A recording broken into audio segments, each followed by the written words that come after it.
Mr. Silent Channel. Kabanata 226 hanggang 230. God of War Showdown. 0226. Si Mumumo ay may matagal na takot, natatakot ako ngayon, ano ang gagawin ko kung wala ka sa hinaharap? Hindi alam ni Yefan kung ano ang sasabihin, mag-iingat ka na lang sa hinaharap, sino ang nagpabaho sa iyo at gustong kunan ng litrato? Pero gusto nilang kumuha ng magandang larawan para makita mo, galit na sabi ni Mumumo. Nakaramdam ng kakaiba si Yefan sa kanyang puso. Talagang hindi niya alam kung tatawagan siyang inosente o tanga, kaya kailangan niyang ulitin, ipakita mo sa akin kung bakit, asawa na ako. Nagpout si Mumumo, hindi naman kasing ganda ko ang asawa mo. Gustong sabihin ni Yefan, hindi mo talaga may kukumpara ang babaeng ito, ngunit hindi mo masasabi ng ganoon, napakasama para sa pagpapahalaga sa sarili ng isang babae. Mumo, okay ka lang ba? Huwag kang mag-alala, teritoryo ito ng pinsan ko, ayos ka lang. Si Tang Jiwei ay nagmamadaling sumandal at nagsabi, na gustong hilahin si Mumumo palayo kay Yefan. You have the guts to say it. Sinong kilala mo? Galit na sabi ni Mumumo. Namula ang mukha ni Tang Jiwei, at ibinaba niya ang kanyang ulo ngunit hindi niya alam kung paano ipapaliwanag. Nagmamadaling sinabi ni Son Yu kay Tang Jiwei, Xiao Hui, ang batang babae ba na ito ang Mumumo na sinabi mong hindi mo maaabutan? Ito ba ang kapatid na iyong karibal sa pag-ibig? Walang magawang tumanggaw si Tang Jiwei na may pagkadismaya sa kanyang mukha, isang tunog. Nakakatuwa, bakit hindi mo gawin ito, paano kung tulungan ka ng pinsan? Mabait na sabi ni Son Yu. Labis na nag-aalala si Tang Jiwei, pinsan, ano ang gusto mo? Kakaibang ngumiti si Son Yu at sinabi kay Yefan, itong kapatid na lalaki na may apelyidong Ye, mayroon ka ng asawa, at hinahalikan mo ako at ako ng batang babae na ito, hindi ito angkop, hindi ka maaaring maging masyadong sakam. Masyado kang mag-isip, tutor ako ng babaeng ito, pero hindi mo makokontrol ang negosyo ko, sabi ni Yefan. Napailing si Son Yu, hindi ko masasabi. Ang kagandahang ito ay matagal ng crush ng pinsan ko. Bigla kang sumulpot at gusto mong manakawan ng babae. Kung tutusin, hindi naman masyadong mabait.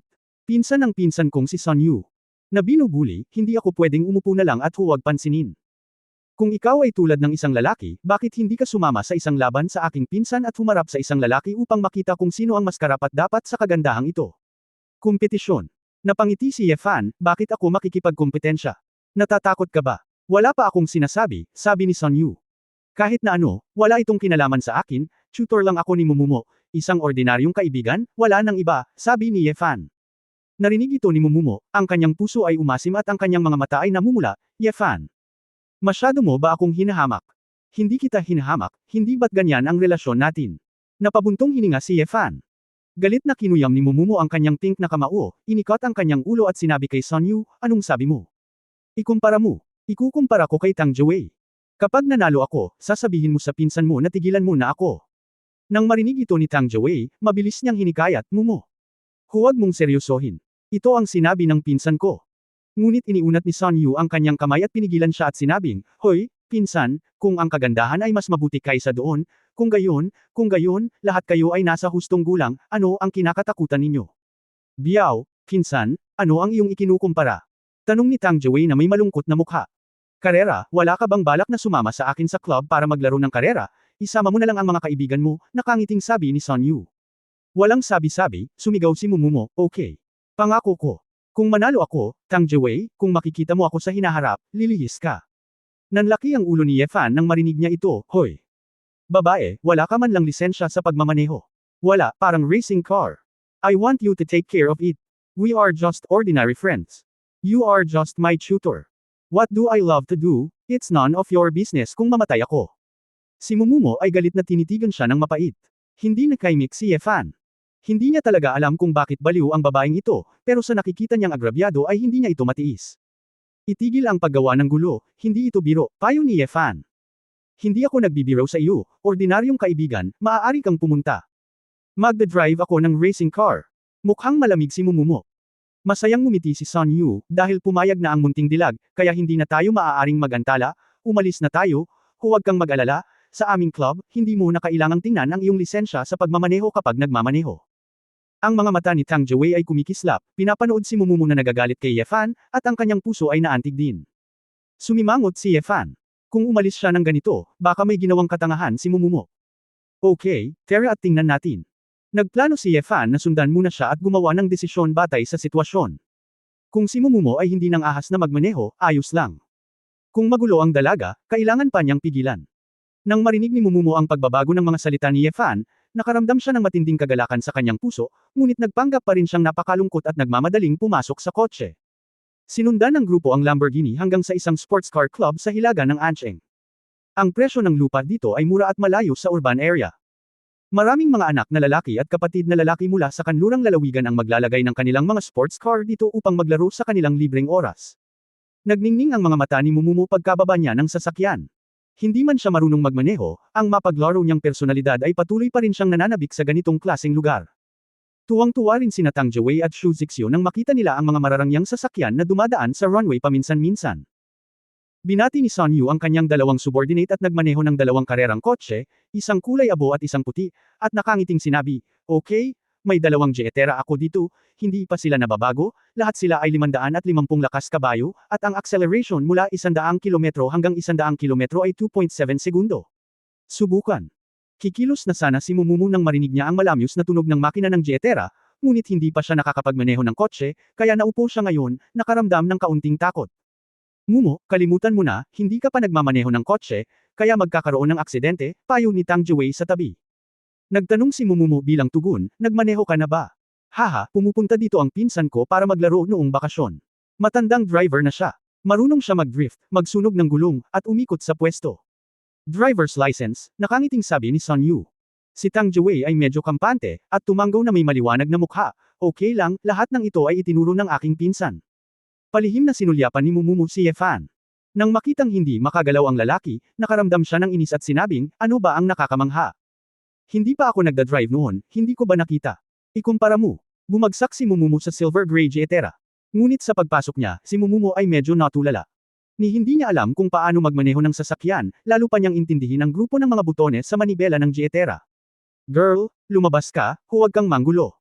Naglakad si Yefan sa pintuan ng kotse at nakangiting sinabi. Nang marinig ito ni Mumumo, galit niyang sinabi, "Huwag kang mag-alala tungkol dito. Umalis ka." Pagkasabi niyon ay wala nang pakialam ang dalaga sa kung ano-ano pa, at random na natapakan ang kanyang mga paa. Boom! Umugang ang makina ng sasakyan. Chapter 0227 Paano mo nalaman? 0227. Hoy! Gusto siyang pigilan ni Yefan, ngunit wala siyang oras. Sa kabutihang palad, hinailan ng kotse ang handbrake, nasa parke, at hindi umandar. Ngunit ang dagandong na ito ay nagpaputi pa rin sa mukha ni Mumumo sa takot. Tense rin ang puso ni Yefan, at gusto niyang bunutin ang matigas na ulo na ito at bugbugin ito ng malakas ng ilang beses, na labis na binabaliwala ang sarili niyang buhay. "Baliw ka ba? Talagang tinatapakan." Narinig ni Mumumo na pinapatay siya ni Yefan, at lalo siyang naagrabyado, "Thought ontong ako. Kaya mo ba? Hindi ako ikaw." "Ikaw," gusto ni Yefan na sumbatan ng ilang salita, ngunit nang makita niya ang malalaking mata ng dalaga, hindi siya makapagsalita. Kung iisipin, bata pa siya kung tutusin, at hindi siya masyadong matino sa maraming lugar. Normal lang sa kanya ang magkaroon ng ilang pantasya kapag nagsisimula pa lang ang kanyang pag-ibig. Pinag-isipan ito ni Yefan saglit, pagkatapos ay kinaladkad si Mumumo palabas. "Bitawan mo ako. Anong ginagawa mo?" Nagpumiglas si Mumumo. "Gagawin ko, lumabas ka sa kotse." Nang marinig ang mga salita ni Yefan, agad na tumahimik ang dalaga at masunurin na lumabas ng sasakyan. Umupo si Yefan sa taxi at sinabi kay Tang Jiwei na nasa labas, "Hoy, bata, bilasan mo at tapusin mo ito sa isang lap." Nang makita ni Tang Jiwei si Yefan na sumakay sa kotse, natural na hindi niya ito mahihiling. Naniniwala siya na hindi na siya muling matatalo kay Yefan dahil sa kanyang husay sa pagmamaneho. "Ito ang sinabi mo. Kung matalo ka, kailangan mong iwan si Mumo," tuwang-tuwang sabi ni Tang Jiwei. "Mag-usap muna tayo pagkatapos mong manalo," ungol ni Yefan. Masayang kinagat ni Mumumo ang kanyang pang-ibabang labi, humiga sa bintana, at nagtanong ng mataba, "Yefan, ikaw. Gusto mo akong maglaro para sa akin? Huwag kang sumama, ayaw kong makita kang nagpapakamatay." Tumalikod si Yefan. Puting mata. "Hihi, alam ko na talagang nagmamalasakit ka sa akin," walang muwang nangumiti si Mumumo. Tiningnan ni Yefan ang ekspresyon ng babae sa isang maulap na araw at pagkatapos ay isang maaraw na araw, at hindi makapagsalita, umiling-iling at ngumiti ng mapait. "Yefan, bakit hindi mo ikumpara? Kung matalo ka sa Tang Jiwei na iyon, magiging mahirap," sabi ni Mumumo. "Bakit? Di ba sabi mo kapag natalo ka, iiwan mo ako? Kung hindi mo ikumpara, magiging okay ka," sabi ni Mumumo. Ngumiti ng pilit si Yefan, "Hindi ba ito ang iyong kalaban? Gusto lang kumpirmahin ng mga tao na nagmamalasakit ka sa akin, ngunit hindi mo talaga gustong makipagkompetensya ka. Gaano kasaya? Bakit ang utu-utu mo? Nandito ako, at sinasabi mong hindi." Naramdaman ni Yefan na ang kanyang IQ ay halos mahayla sa parehong antas ng mga mag-aaral sa high school na ito, at sinabing, umalis ka. Alinman, huwag magkumpara, magkumpara. Hindi ako matatalo kung matanda na ako. Naalis na ni Mumumo ang mga ulap upang makita ang araw, at kahit na sinabihan siya ni Yefan na umalis, may ngiti pa rin siya sa kanyang mukha. Then come on, hindi kita masisisi kahit matalo ka. Ikinumpas ni Mumumo ang kanyang pink na kamao, na parang pinapanood ang kanyang kasintahan na pumunta sa larangan ng digmaan para sa kanya, na may nasisiyahang ekspresyon. Nang makita ang lahat ng ito, nakaramdam si Tang Jiwei ng labis na hindi komportable, at nagsimulang bumusina ang sasakyan, start. Maya-maya, dalawang sasakyan ang dumating sa starting line. Habang ang ilaw ay tumalon sa berdeng ilaw, ang sasakyan ay biglang umungal na parang hayop, at ang dalawang Diyos ng digmaan ay lumipad na parang mga palaso mula sa tali. Damn it! Nahihirapan si Xiao Hui, hindi ko pa siya nakitang nagsimula ng ganoon kabilis. Nanood si Son Yu ng may interes. Third Young Master, ang Yefan na ito ay napakagaling din sa pagmamaneho, pakiramdam niya ay kaparehas niya si Tang Xiao, sabay na komento ni Jin Yugang at ng ilang iba pa. Si Mumumo at Shu Zixio ay nasa stand, nanunood ng may kaba. Sa katunayan, hindi nila malinaw na makita kung aling sasakyan ang nasa unahan. Nang makarating ang sasakyan sa kanto, sa wakas ay nagsimulang umabant ang silver gray na Jeetera ni Yefan, at sa isang mas perpektong arko, tumpak nitong nalampasan ng kalahati ang kotse ni Tang Jiwei. Sa kasamaang palad, ang Jeetera ay hindi maanod, o si Tang Xiao ay maaaring hindi mawala sa kanyang posisyon. Nagsimulang malungkot ang isang katabi niya. Kinusot ni Son Yu ang kanyang mga mata at sinabing, hindi, kahit na kaya niyang mag-drift, itong Yefan na ito ay may mas mahusay na kontrol sa kotse kaysa kay Xiao Hui, at hindi pa rin siya kalaban. Yefan, hindi ko pa narinig ang tungkol sa taong ito. I didn't expect na ganoon pala kagaling ang kung fu, and even driving is so good, it's really not easy. Nang marinig ng lahat ang mga salita ni Son Yu, seryoso silang lahat, dahil alam nilang gustong makipagkaibigan ni Son Yu. Ang pangatlong young master ng Son family ng Jag Alliance, bagamat mukha siyang mapaglaro, ay talagang napakahusay na manalo sa mga tao at makipagkaibigan. Sa loob ng Jag Alliance, ang mga personal na koneksyon ni Son Yu ay mas matatag at mas binuo kaysa sa dalawang magkapatid. At habang si Mumumu at ang iba pa sa stand ay pumapalakpak pa rin at nagpapalakpakan para sa kakayahan ni Yefan sa pagmamaneho, si Tang Jiwei, na nakaupo sa kotse, ay nasa ilang segundo. Nang makitang siya ang nagmamaneho ng parehong kotse, patuloy siyang itinapon ni Yefan, at tila pinapanood niya si Mumumu na tuluyang umalis sa kanya. Hindi pwedeng mawala. Hindi pwedeng mawala. Hindi ka mawawala sa pagkakataong ito. Paulit-ulit na sinasabi ni Tang Jiwei sa kanyang sarili na naapakan niya ang accelerator ng may dagdag na puwersa, at ang bilis ng sasakyan ay papalapit na sa 280 kilometro. Nang papalapit sa isang sulok, nakita ni Tang Jiwei na lalagpasan na niya si Yefan, at natigilan siya sa pagbagal. Ngunit nang siya ay malapit na sa kanto, ang kotse ay hindi na makayanan ang gayong centrifugal force at nagsimulang gamulong. Hindi maganda. Masyadong mabilis. Sigaw ni Son Yu mula sa kinatatayuan. Mula sa rearview mirror, nalaman din ni Yefan na si Tang Jiwei sa likod niya ay may problema sa pagmamaneho, nakasimangot, at agad na nagsimulang magpreno. Zizzizi, gamulong ang Jeetera ni Tang Jiwei at marahas na gamulong ang sasakyan, natama ng isang tumpok ng mga gulong, at pagkatapos ay dumulas sa buhangin. Ang mga airbag sa kotse ay lumabas din lahat, at lahat ng nasa field ay natigilan. Kahit na labis na kinasusuklaman ni Mumumu si Tang Jiwei, natigilan siya sa malakas na tibok ng kanyang puso sa sandaling ito. Xiao Hui. Sumigaw si Son Yu, tumawag ng ambulansya.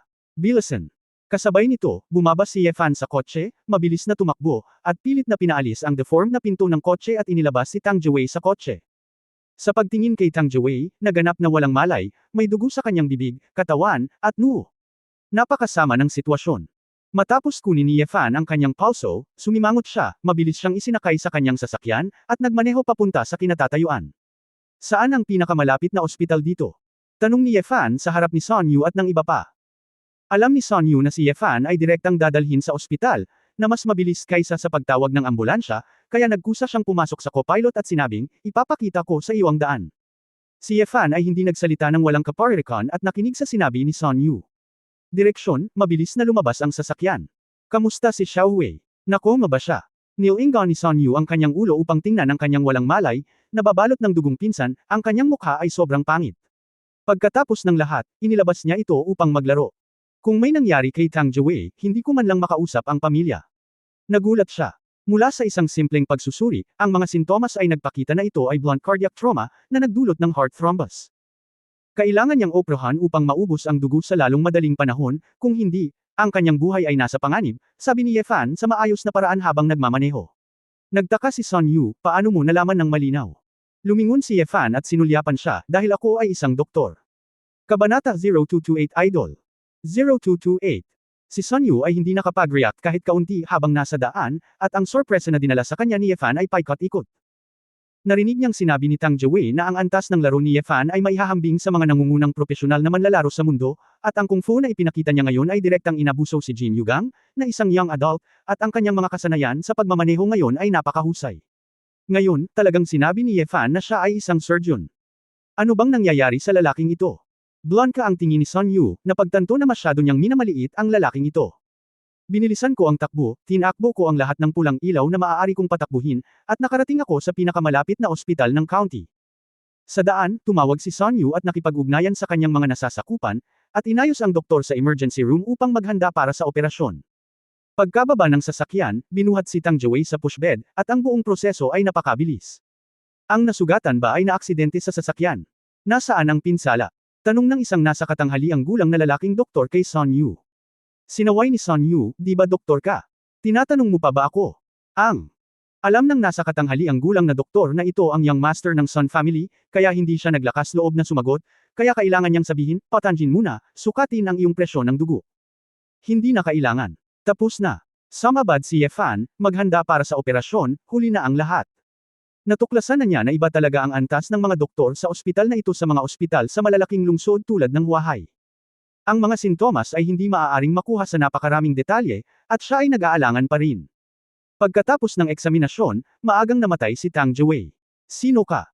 Direktang sinabi ni Yefan, ang nasugatan ay isang trauma sa puso, ang isang embolus sa puso ay naharang, at ang dugo na dumadaloy palabas ng ventricle ay nasira, at ang epicardium at ang myocardium ay pinipiga, na nagiging sanhi ng presyon sa puso, direkta mong inaalis ang epicardial drain.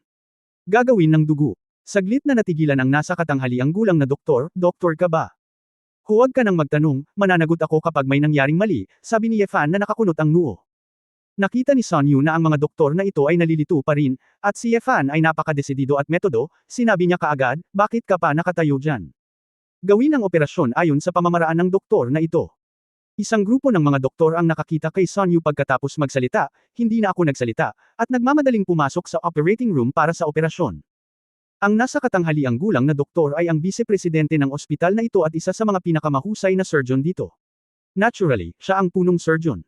Gusto ni Yefan na gawin ito ng mag-isa, ngunit naramdaman niyang hindi mahirap ang operasyon. Ang pag-akyat ng mag-isa ay hindi nararapat, at hindi na kailangan ng anumang pagtatalo, kaya sumunod siya sa operating room at nanood. Natakot si Sun Yu na ma-accident ang kanyang pinsan, kaya nagsuot siya ng sterile surgical gown at tumakbo sa operating room. Ayon sa sentido komun, ang mga miyembro ng pamilya ay hindi maaaring pumasok sa operating room, ngunit pagkatapos ng lahat, dahil sa kanilang espesyal na katayuan, walang sinuman ang nang-ahas na pigilan si Sun Yu kung gusto niyang pumasok. Mr. Ye, magiging okay ba ang pinsan ko? Nag-aalala si Sun Yu tungkol kay Tang Jiwei at sa pangyayaring ito, na naging dahilan upang mawalan siya ng mukha sa pamilya. Kung walang aksidente, dapat walang problema. Nalaman na ni Yefan ang pangkalahatang pinsala ni Tang Jiwei. Tumango si Sun Yu, kung okay lang ang pinsan ko, dapat kong pasalamatan si Mr. Ye. Sinulyapan siya ni Yefan at bamulong sa kanyang puso, kahit na mamatay si Tang Jiwei, ano ang gagawin mo? Pero syempre hindi niya sasabihin. Minimal invasive na kutsilyo. Heartbeat. Clears. Prepare for a heart massage. Nagpatuloy ang operasyon gaya ng dati, gaya ng sinabi ni Yefan, hakbang-hakbang. Doktor, ang presyon ng dugo ay masyadong mababa pagkatapos ng daloy ng dugo, sabi ng isang nurse. Mag-inject ng norepinephrine. Bigyan mo ako ng hemostatic forceps. Oo. Napansin ng nasa katanghaliang gulang na doktor na nagsisimula ng lumala ang sitwasyon, at nagsimulang pawisan ang kanyang noo. Biglang, isang linya ng dugo ang bumaril mula sa puso, binaril lang sa mukha ng nasa katanghaliang gulang na doktor. Bulalas ng dalawang munting nurse at katulong na may pangit na ekspresyon sa kanilang mga mukha. Mapatla rin ang mukha ng nasa katanghaliang gulang na doktor, at ayos lang kung ordinaryong sugatan lang ito, at hindi naman sa hindi pa siya nakatagpo ng hindi epektibong pangunang lunas, ngunit ito ang pinsan ng apo ng pamilyang Sun. Kung hindi siya nailigtas, hindi ba masisira ang kanyang kinabukasan? Pulse 31. Mabilis itong bumagsak. Humihinto ang puso. Nakita ni Sun Yu ang lahat ng ito at galit na sinabi, anong nangyayari? Bakit nawala ang pintig ng puso ng pinsan ko? Matigas na tumayo ang deputy dean. Doon, lahat ay natigilan, hindi alam kung ano ang mali. Huwag magpanik, kalmadong naglakad si Yefan papunta sa operating table, at sinabing, nasira ang myocardium, at hindi natural na tumigil ang puso ng biglaan. May iba pang dahilan. Ikaw, madali mong nasabi. Kasalanan mo ang lahat. Sabi ko kanina na mag-iinspeksyon ako. Si Yefan ang sinisisi ng Vice-Presidente. Bumantong hininga si Yefan, itinulak ang Vice-Presidente, at sinabing, kung ayaw mong tanggapin ang responsibilidad ng isang doktor, ipaubaya muna sa akin ang operasyon. Ikaw, gusto mo? Makapal na leeg ang tanong ng Vice-Presidente. Nilingon ni Yefan ang kanyang ulo at sinabi kay Sun Yu, Young Master Sun, kung gusto mong mabuhay ang iyong pinsan, hayaan ang mga taong ito na makipagtulungan sa akin ng mabuti, at huwag gumawa ng mga panlilinlang na nagsasayang ng oras. Walang problema. Magtulungan kayong lahat kay Dr. Ye. Si Sun Yu ay maaari lamang maging isang buhay na doktor ng kabayo sa sandaling ito. Inabot ni Yefan ang nurse sa tabi niya, scalpel, ihanda ang drain. Ilang katulong ang kinailangang kumagat ng bala at simulan ang pagtulong kay Yefan. Napakasimple ng ideya ni Yefan. Dahil may problema ang kanyang puso, dapat niyang suriin ito. Nagsuot siya ng guwantes at dahan-daw ang hinawakan ng puso. Pagkatapos ng maingat na pagmamasid, nakita niya talaga ang problema. Ito ang myocardial perforation sa tagiliran, at patuloy ang pagdurugo, sabi ni Yefan. Ano? Ito. Ano ang gagawin dito? Huminto ang tibok ng puso ng pasyente, at walang sapat na oras para sa tahi. Sabi ng isang katulong. Kinusot ni Yefan ang kanyang mga mata at hindi umingik. Sinimulan niyang masahihin ang puso gamit ang kanyang mga daliri. Ang kanyang pamamaraan ay napakapinong, tulad ng pagkurot ng isang globo. Ang mga katulong ng doktor sa gilid ay pinanood ang eksenang ito, at unti-unting natuklasan ang ilang mga pintuan, at lahat sila ay nagpakita ng pagtataka sa kanilang mga mata. Gumagamit ba ito ng cardiac massage upang maibalik ang tibok ng puso at pagkatapos ay makabawi para sa oras ng tahi? Tumango si Yefan, napakalma ng kanyang mga mata. Imposible, paano posible para sa isang masahe sa puso? Bago pa man matapos magsalita ang Vice-Presidente sa gilid ay nakarinig siya ng mapanuksong sigaw ng isang nurse. Bumalik na ang tibok ng puso. Naibalik na ang tibok ng puso. Sa sandaling ito, ang mga medikal na staff na naruroon ay tila bumalik mula sa impyerno patungo sa langit, at tumingin kay Yefan nang hindi makapaniwala. Halos mapaupo sa lupa ang Vice-Presidente habang nasa likod ang puwitan. Hindi pa siya nakakita ng surgeon sa buong buhay niya na kayang gumawa ng ganitong klase ng magic trick. Kalmadong iniunat ni Yefan ang kanyang kamay at sinabing, huwag kang masyadong matuwa, hindi pa ito tapos. Simulan mong tahiin ang pagbutas, tahiin ang tahi. Oo. Ang mga medikal na staff sa paligid ay lubos na nakumbinsi ni Yefan, at natural na aktibong nakikipagtulungan. Ang sumunod na operasyon ay napaka-smooth. Si Yefan ay tumagal lamang ng 5 minuto upang tahiin ang pagbutas. Matapos makumplito ang buong operasyon, medyo stable na rin ang vital signs ni Tang Jiwei, at wala na siya sa mapanganib na panahon, naghihintay na magising. Nakita ni Sun Yu ang wakas mula sa simula. Bagamat hindi niya naiintindihan ang mga medikal na kasanayan, naiintindihan niya ang mga mata ng mga medikal na kawani na ito. Tumingin sila kay Yefan na parang tumitingin sila sa isang idolo, na nagpapakita kung gaano kahusay ang kasanayan ni Yefan sa pag-opera. Lihim itong hinangaan ni Sun Yu, at lalo pang naging kaibigan. Kung tutusin, ang makilala ang isang doktor na makapagliligtas sa mga tao ay tiyak na hindi isang masamang bagay. Kabanata 0229 Maghanap ng bodyguard. 0229. Nang matapos ang operasyon, hinubad ni Yefan ang kanyang surgical gown at lumabas, naghihintay na si Mumumo at isang grupo ng mga tao. Yefan, okay lang ba si Tang Jiwei? Tanong ni Mumumo. Well, hintayin mo na lang siyang magising, sabi ni Yefan. Nakahinga ng maluwag si Mumumo, ang taong ito ay talagang magulo, hindi niya gusto ang kanyang buhay para sa kapakanan ng laro, kung siya ay gumawa ng isang malaking pagbabago, kung gayon pakiramdam ko ay nagigilty ako. Sa tingin ko hinabol ka niya ng gusto, hindi mo talaga iniisip iyon. Nakangiting sabi ni Yefan. Kung hindi mo gusto ito, hindi mo gusto ito, at hindi mo maaaring pilitin ang ganitong uri ng bagay, sabi ni Mumumo. Curious na tanong ni Shu Zixio, Yefan, narinig ko na iniligtas mo si Tang Jiwei sa loob. Doktor ka ba talaga? Well, ito lang ang aking lugar ng kadalubhasaan. Baka wala akong magawa para sa iba pang mga pinsala. Sabi. Nakakamangha ka, bakit parang lahat kaya mo? Napabuntong hininga si Shu Zixio. Patuloy din ang pagtango ni Mumumo. Habang papalapit siya kay Yefan, mas misteryoso ang pakiramdam ng lalaking ito, mas makapangyarihan kaysa sinumang lalaking nakita niya. Nalaman niya na kung ikukumpara kay Yefan, ang mga tinatawag na anak ng matataas na uri ay masyadong mababa. Normal lang pero nagkataon lang na inuutusan. Ayaw nang magsalita pa ni Yefan, at medyo gabi na pagkatapos tingnan ang oras, at sinabing, kung gayon, mauna na ako. Kung may problema si Tang Jiwei, maaari mo akong tawagan. Nang marinig ito ni Sun Yu, mabilis niyang sinabi, Mr. Ye, kami ay itinadhana rin ngayon. Kami ay nagkita sa napakaikling panahon, at ang mood ay talagang ups and downs, na sapat na upang gawin akong hindi malilimutan sa natitirang bahagi ng aking buhay. Ang aking pangatlong anak na lalaki, si Son, ay higit na gustong makipagkaibigan, at mayroon kang kakayahan. Master, gusto kong makipagkaibigan sa iyo ng seryoso. Bakit wala akong handaan ngayong gabi, maaari bang ipakita ni Mr. Ye ang kanyang mukha? Si Yefan ay hindi interesado sa pakikisalamuha, maaaring isipin ng iba na ang pamilya ng Son, isa sa 5 pamilya sa ilalim ng lupa, nakakamangha, ngunit talagang hindi ito gusto ni Yefan. Hindi, uuwi ako at kakain. Ikan-away ni Yefan ang kanyang kamay. Nakasimangot ang ilang tao mula sa pamilya Son sa paligid, ngunit ito ang unang pagkakataon na may nang-ahas na tumanggi sa imbitasyon ng pamilya Son. Hindi nagalit si Son Yu. Alam niya na kapag may kakayahan siya, hindi niya inaalagaan ang katayuan ng pamilya nila Son. Mr. Ye, iniligtas mo ang aking pinsan. Kung hindi man lang kita matreat sa isang pagkain, maaari lamang tayong bumisita sa pintuan, at hindi natin ito magagawa ng walang etiketa, sabi ni Son Yu. Napakunot ang noo ni Yefan nang marinig ito, kailangan pang bumisita ang taong ito. Napakagulo, si Su Qingzhou sa bahay ay nasa mababang mood, at hindi magandang maistorbo. Kalimutan mo na ito, pagkatapos ay pumayag na ako, kakain ako, at pagkatapos ay aalis na ako, sabi ni Yefan. Mapait na ngumiti si Son Yu. Nakiusap ang iba na makita siya, at hindi man lang sila nagkaroon ng pagkakataong kumain kasama niya. Mas maganda itong Yefan. Parang sinasamantala niya ito sa pag-imbita sa kanya sa hapunan. Tinawagan ni Yefan si Tita Jiang, sinabi sa kanya na may nag-imbita ng bisita sa hapunan, at sinabi nga pala kay Su Qingzhou na kahit na si Tita Jiang ay labis na naguguluhan, bakit inimbitahan si Yefan sa hapunan pagdating niya sa Ansheng, ngunit hindi siya nagtanong ng marami. Kasabay nito, si Mumumu at ilang iba pang mga mag-aaral ay kailangang lumahok sa mga aktibidad sa paaralan pagkatapos ng lahat, at si Tang Jiwei ay nagkaroon muli ng insidenteng ito, kaya lahat sila ay nagmamadaling bumalik sa kanilang tirahan. Ang buwan at mga bituin ay kalat-kalat, at ang temperatura sa gabi ay mabilis na bumaba, na may matalim na lamig. Sa isang lokal na farmhouse sa Ansheng, espesyal na ginawa ni Son Yu ang isang malaking mesa ng mga delicacy mula sa mga bundok at dagat para kay Yefan. Wala masyadong tao ang tumawag, maliban sa lokal na Jin Yugang at ilang confidants ni Son Yu, walang tinawagan. Si Yefan ay abala buong araw, at siya ay talagang nagugutom. Malakas siyang kumain at uminom. Kung ano ang gustong sabihin sa kanya ni Son Yu at tinanong siya tungkol sa kanyang pinanggalingan, casual lang ang sinabi niya, at wala siyang planong makipag-usap sa pamilya ng Son sa hinaharap. Nang makita ang ugali ni Yefan, alam ni Son Yu na ayaw ni Yefan na makipag-usap sa kanya, at nakaramdam siya ng kaunting inis. Bihirang makakita ng ganitong all-rounder na may mahusay na kung fu, mahusay na kasanayan sa pagmamaneho, at mahusay na kasanayang medikal. Ayaw niyang pakawalan siya ng ganito.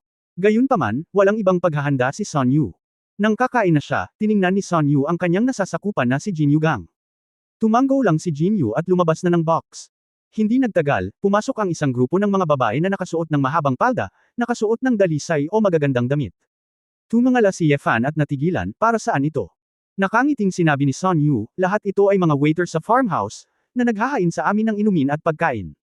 Si Mr. Ye ay isang bihirang dalaw, kaya syempre hindi niya siya maaaring tretuhin ng masama. Bakit naman kaya, ito pa rin ba ay kaakit-akit? Alin ang gustong piliin ni Mr. Ye? Lahat sila ay profesional na sinanay, at ang kanilang mga kasanayan ay napakahusay.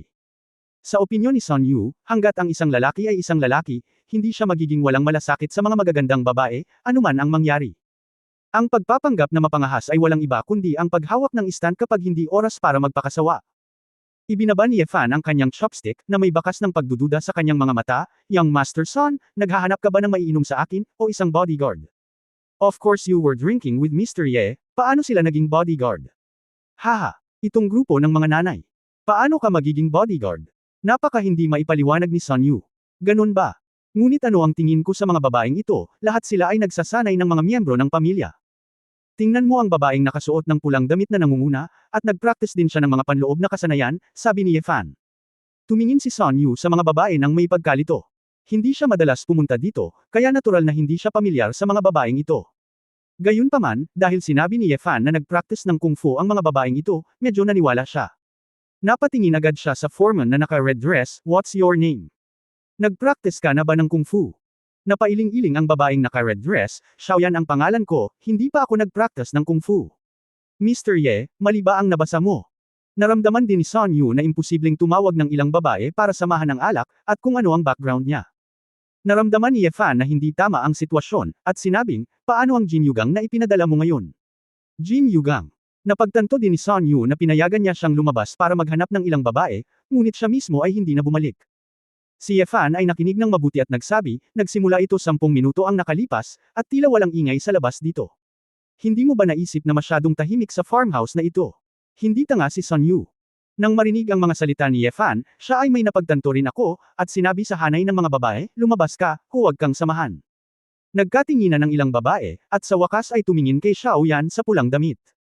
Biglang naging malamig ang ekspresyon ni Xiaoyan, at sumigaw lang siya ng isang salita, patayin.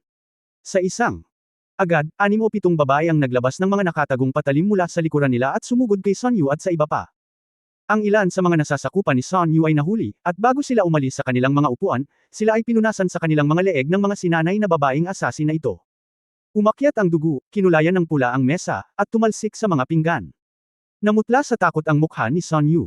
Nang makitang si Xiaoyan na naka-red dress ay tumalon at tumalon sa ibabaw ng mesa, malapit na niyang isaksak ang punyal sa kanyang puso. Binawi niya pa ang upuan sa pagmamadali, at bumagsak sa lupa. Tiningnan siya ni Ye Fan na masakit ang ulo. Alam niyang hindi siya darating para kainin ang pagkain na ito. Paano pa siya makakatagpo ng ganitong uri ng pagpatay? Chapter 0230 Anong ginawa mo? 0230. Pero hindi niya kayang panuurin na lang si Sun Yu na pinatay, kaya kahit umalis siya, malamang na masusumpungan siya ng pamilya Sun sa problema. Kaya't iniunat ni Ye Fan ang kanyang kamay at hinawakan ang isa sa mga palso ni Xiaoyan, bahagyang inindayog ito, at itinapon ang babaeng asasin. Isinandal ni Xiaoyan ang buong katawan niya sa dingding at gulat na tumingin kay Ye Fan.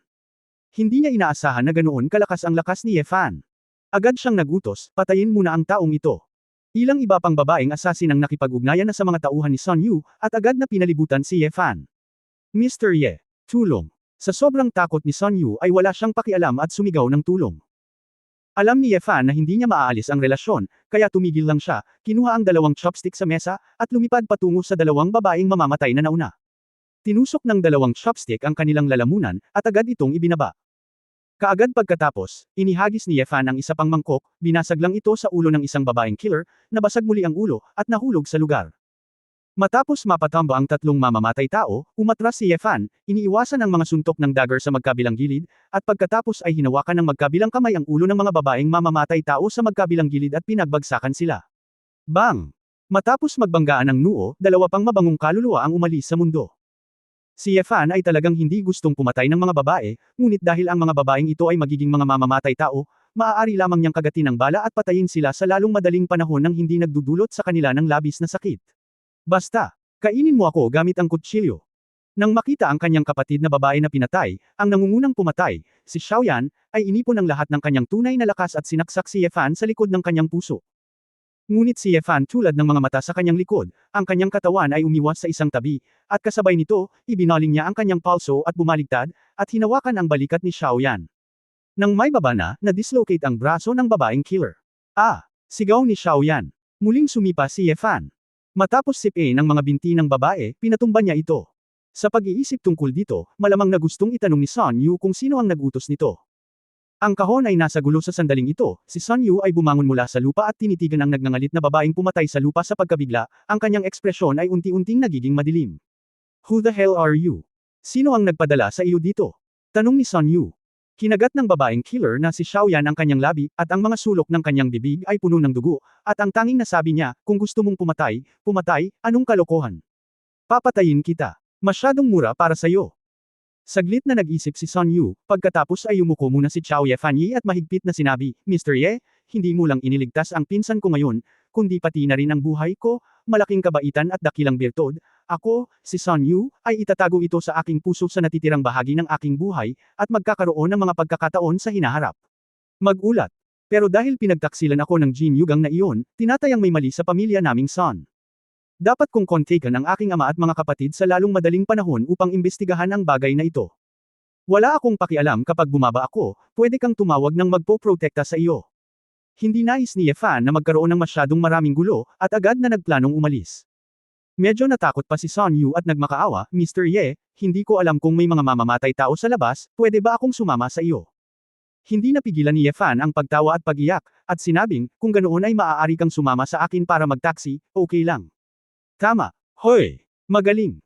Hindi nang ahas si Sun Yu na magtanong ng sobra, at sinundan si Ye Fan palabas. Nang dumating ang dalawa sa pangunahing kalsada, tinawag ni Sun Yu ang kanyang mga tauhan para sunduin siya, kaya nakahinga siya ng maluwag. Noong una, gusto ni Sun Yu na pabolaikan si Ye Fan, ngunit tumanggi si Ye Fan, kaya sumakay siya ng taxi at umuwi. Bumalik sa lumang bahay ng pamilyang Su, bukas pa rin ang mga ilaw sa sala sa unang palapag.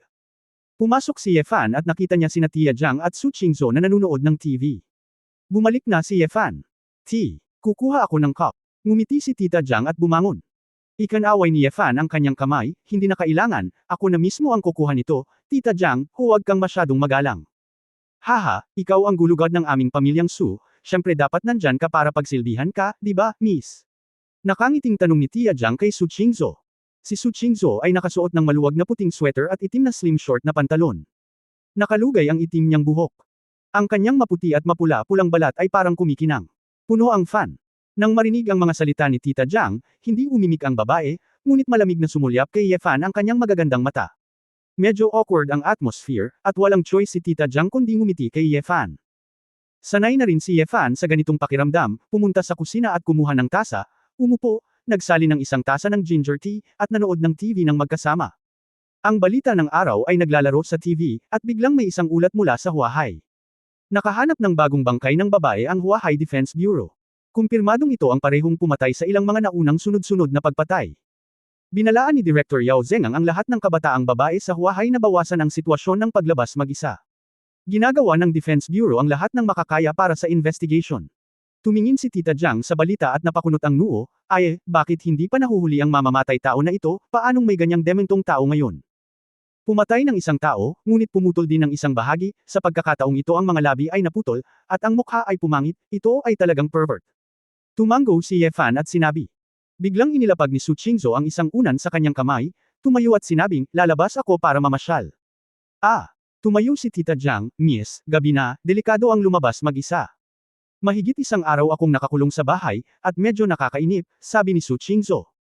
Nang marinig ito ni Tita Jiang, nagmamadali siyang kumandat kay Yefan. Natural na alam ni Yefan kung ano ang gagawin.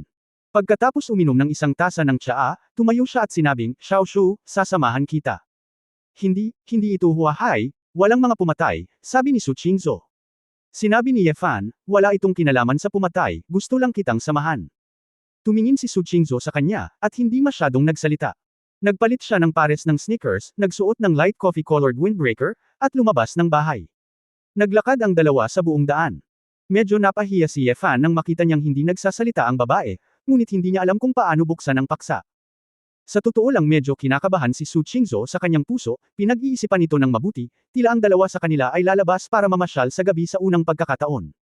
Xiaoshu, dito ka ba nakatira noong bata ka? Pinag-isipan ito ni Yefan ng mahabang panahon at nagtanong. Hindi, mahinang sabi ni Su Qingzhou, nang bumalik ako sa pamilya, nasa Huahai na ang mga lolo't lola ko, at minsan lang ako pumunta rito. Hindi alam ni Yefan kung ano ang sasabihin. Saan ka nagpunta noong araw? Si Su Qingzhou ay nagkunwaring casual na nagtanong, ngunit sa katunayan ay medyo curious pa rin siya. Nag-isip sandali si Yefan, at sinabi, sa maraming lugar, pumunta ako sa pedestrian street, pagkatapos ay sa isang kumpanya ng media, pagkatapos ay sa isang sports car club, na sinusundan ng isang ospital, at isang farmhouse para sa hapunan. Lumingon si Su Qingzhou, ang ekspresyon ay medyo nalilito, medyo cute, ang babae ay tila medyo hindi makasagot sa sobrang-sobrang sagot na ito. Anong kalokohan ang ginawa mo? Inisip ni Su Qingzhou kung maliban ang narinig ni Yefan ang tanong. Humingi siya ng isang araw, hindi isang linggo. Pagtatapos ng kabanatang ito. For more videos please like, share and subscribe.